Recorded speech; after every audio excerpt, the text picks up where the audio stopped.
Chapter 1. First Kiss. England, April 1883. Rosamund Ashfield slipped into the library, which was unoccupied as usual, and selected the book she wished to steal. Of course it wasn't stealing, more of a temporary liberation really, but she was certain the Gribbles wouldn't approve either way. With the leather-bound volume hidden in a fold of her skirt, she hastened from the room and darted into the pantry down the hall. After laying the book in a trug, she covered it with a linen napkin and carried the basket into the kitchen. The large windows beyond revealed a lovely view of the garden, which provided her a ready excuse to disappear for a few precious moments. The cook glanced at the trug and gave her a smile. "Are you off to gather some flowers for the table, then?" Yes, Mrs. Williams." "Oh, don't forget to take a knife to cut the stems." The cook handed her a blade. "And don't be gone overly long. It will be lunch-time soon." "Thank you, and I won't." Rosamund escaped through the kitchen door and made her way in between expansive beds of rose bushes and manicured box hedges. With a surreptitious glance over one shoulder to make sure she was unobserved, she passed underneath a concealing archway of vines. Once she was completely out of view, she skipped down a narrow pathway leading to the carriage house. She entered the building through the large open doors and glanced around. A young man was sitting at a workbench in the back, rubbing paste into a leather harness.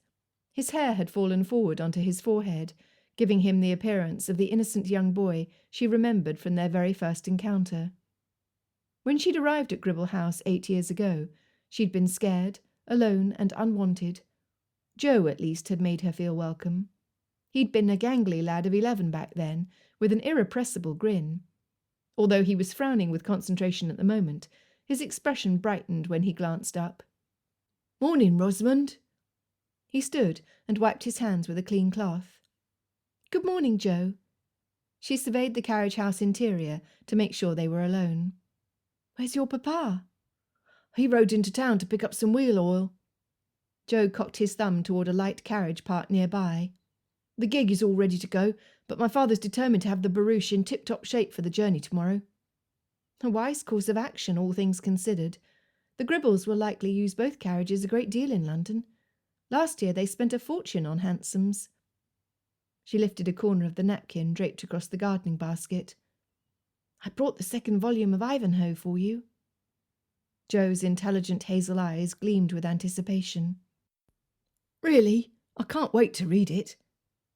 Rosamund followed him into the adjacent tack room, where he retrieved a book from a storage locker and exchanged it for the one nestled in the trug. "This is very kind of you, Rosamund." His work-roughened index finger caressed the spine of the book before stowing it in the locker.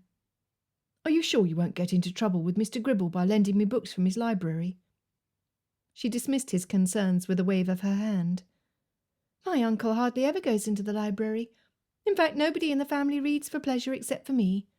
She paused. "Have you had any news about Oxford?" "A bit," he grinned. "I've passed all my entrance exams." Rosamund gave an excited wiggle. "Oh, I'm so happy for you. When do you go?" "Well, let's not get ahead of ourselves. Being admitted to Oxford and paying for it are two different things." "That's true. Do you have any prospects?" "My father wrote a letter about me to his American cousin, Zander Fiddick.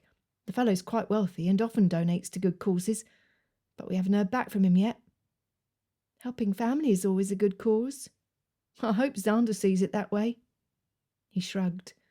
"I can't count on anything, of course, but you never know." "Wouldn't it be wonderful if he sends you the money? I'll say a prayer on your behalf." "Thank you. I could use some divine intervention." As he shook his sandy brown hair out of his eyes, his smile turned mischievous. "You know why the Gribbles are leaving you behind, don't you? It's because they don't want you to outshine your cousins." She gave him a reproachful glance. "Don't tease me."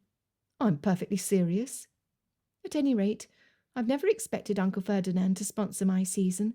I'm only his niece by marriage, and I owe him a debt of gratitude for taking me in at all." He lifted an eyebrow.